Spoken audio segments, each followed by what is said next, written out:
It's fine. You can see. I was literally just... I mean, do you want to call him in? Or... No. Sorry, babe. It's atmosphere. It's We're moody. good. We're good. We'll just flow with it. It's fine. Next week, it'll be good.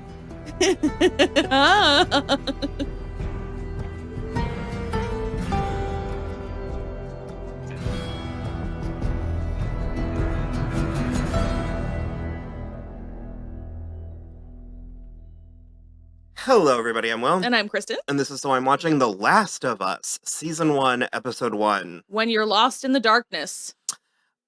This was really good. I know! I'm into it. I was a little bit... Well, I had faith because of the people in it, the caliber of the production, and Will was adamant that it was very good. I have faith because the same reason, but also because my husband has faith. Because all the people, or like the main Neil Druckmann, who like created the video game, is like heavily involved. Which apparently that's a little bit radical. Yeah. Like it doesn't, and I'm sort of like, do that more. It's unbelievable. He was saying he's like its entire sections are of just it lifted out of the game. I was hesitant for two reasons. Number one, the video game element of it all. I don't really play video games because I don't have the temperament for it. As such, I don't really know how video games work beyond Super Mario Brothers, and so I was sort of like, what? Because everyone was talking about like the storytelling, and I was like, how can you walk from one place to the next and you shoot zombies? How can the storytelling be that compelling? And then number two, I like zombie stuff. I love zombie stuff. It scares me the most. Do you not feel sort of like you've seen one, you've seen them all? No.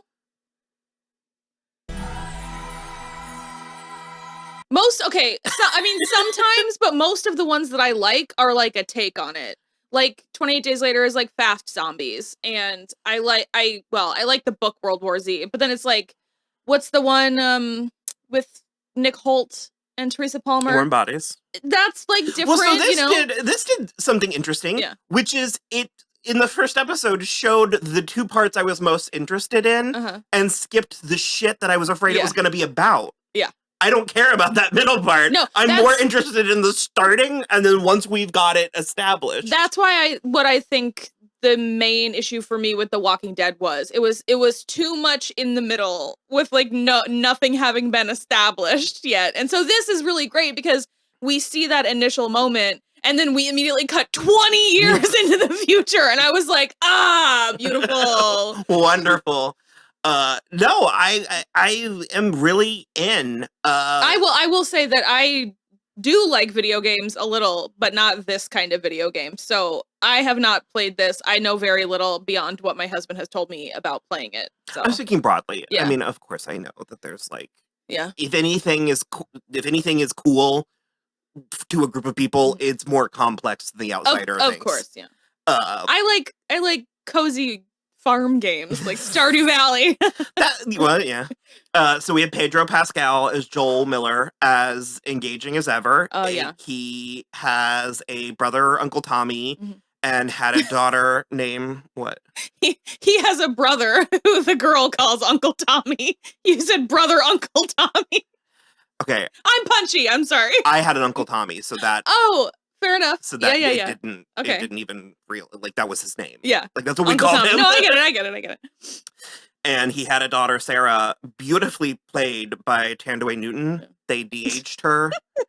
It was like very stellar. I kid. It's her daughter, yeah.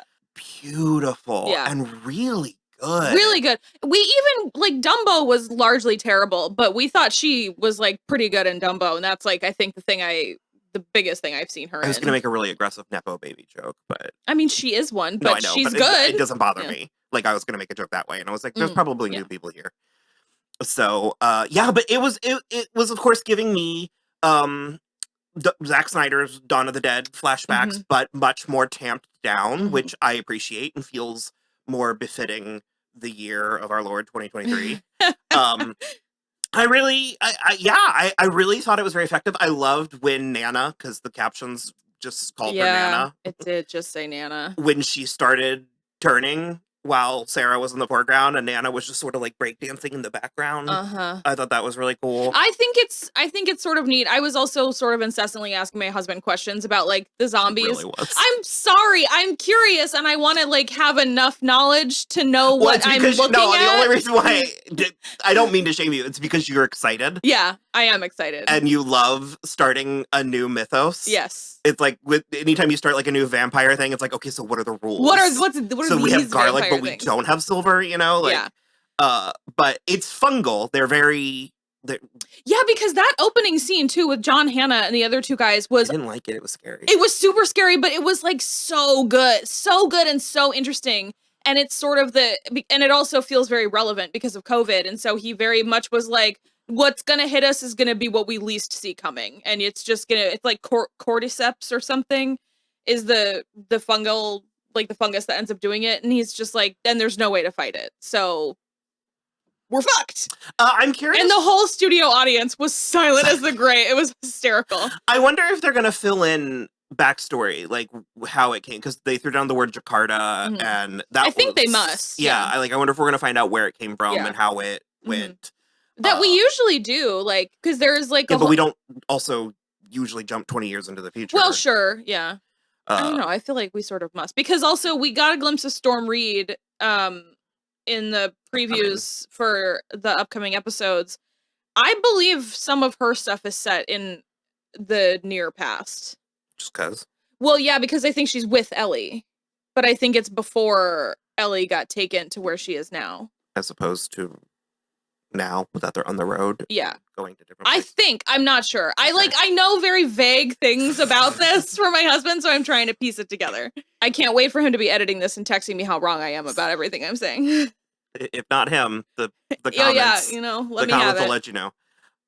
So anyways, the usual zombie mayhem unfurls, and then we fast forward 20 years into the future. We're in Boston, although it looked not like what I mean, I guess this is summer. Yeah, but it's also been like decimated. Yeah, and good use of storytelling with the little boy and how like the red, and of course really good. I appreciate that.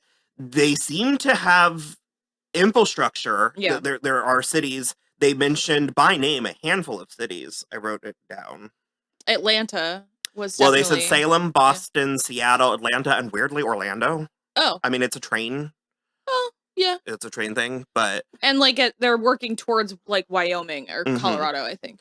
So in present day, Joel is working. There's something that Phaedra, yeah. That I'm assuming is like it's either the current government or Boston's like government administration, yeah. That's going to be interesting to see if it's like still the United States or if it's like countries. I think it seems, Fed would imply federal. Okay. And I think they talked about there being Fedra in other cities. Okay. So I'm not 100%. And then there's Fireflies that are rebels. Yeah.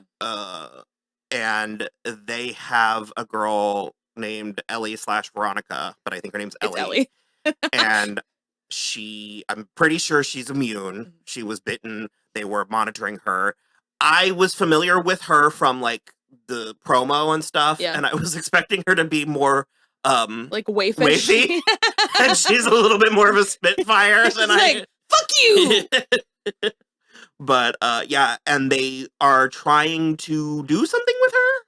Yeah, they're trying to get her to they want to get out of Boston. The West. Okay. Yeah. I guess it's better in the West, the cities. I think that there are like facilities there. I think they're going to try to like generate some sort of medicine, not a vaccine, but an antifungal.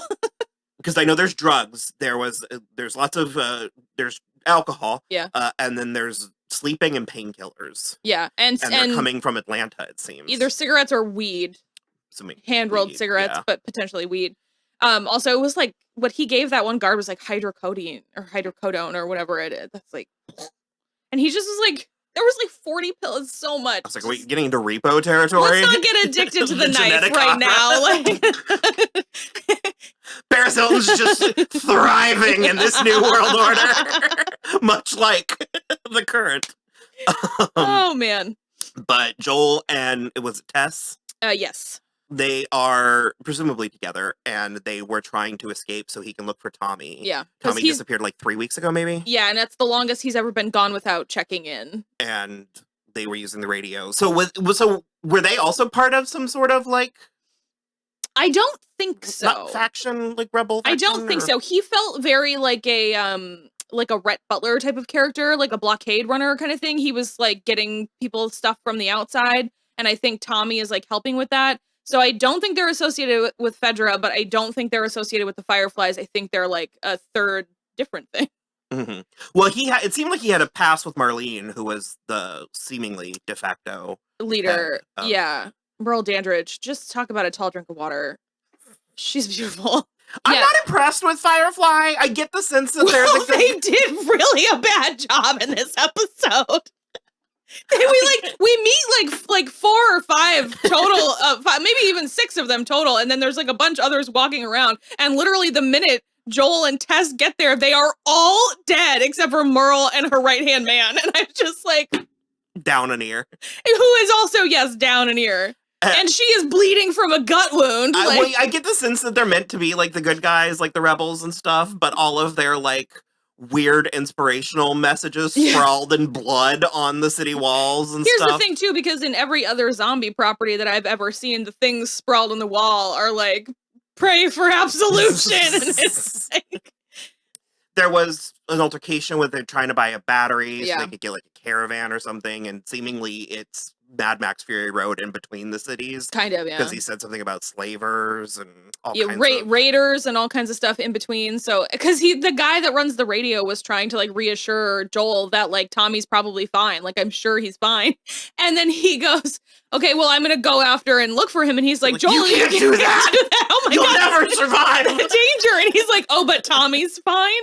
It was a very welcome moment of levity, kind of. But I'm actually kind of interested, like excited to see them on this like road trip. Yeah. Cross country road trip. Because it's also giving me, I mean, much more grounded and disgusting, but it's giving me a much more grounded Love and Monsters. Oh, Love and Monsters was plenty disgusting. It was plenty disgusting for sure.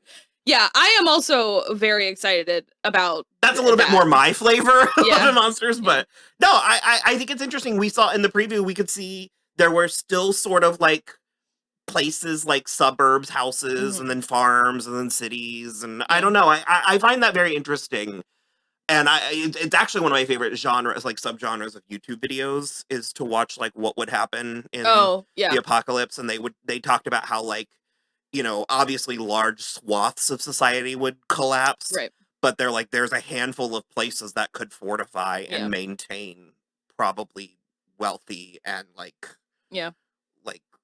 like a society, actual society. I feel like I watched a YouTube video where they were like, Monaco could like batten down the head, could fortify, but so it ends up with Joel and Tess and Ellie going out on their own, and it's dangerous according to Depeche Mode. Yeah, I mean, Depeche Mode would know. So. I'm excited. Are there other things that we need to hit? I think that was that's mostly broad. it. Well, Ellie knows that she will, because they have these little tester thing, like a thing that, like, I guess it grabs your blood or whatever, and it tests you. And I think she knew, obviously, that she would test positive, and so instead she stabbed the guy in the leg, and then Joel beat him to death with his bare hands. I didn't hate that moment. So we think he killed him? Well, I don't know. He's at least way out of commission. I mean, I don't know. He's all hopped up. He is all hopped up. He might be stronger for all we know. He took like 11 shots of whiskey and like 4 pills while this is just a glass of pills. So I thought that was pretty great that he like immediately went back to the moment that his daughter got shot by the military guy and was like, not today, Satan, and beat the guy at least a lot. I'm really excited for Melanie Linsky. I'm really excited for Nick Offerman. Yeah, I had fun. Excited. I'm in. Yeah. So if you want to watch idiots, just real dummies, watch this. Who have no knowledge of the video game whatsoever. You can follow this spot. You can tune in every Sunday night and watch us talk about The Last of Us. I'm also super jazzed for this like mid-career Pedro Pascal ushering childlike figures across a wasteland.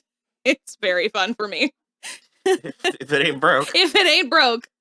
So, all right.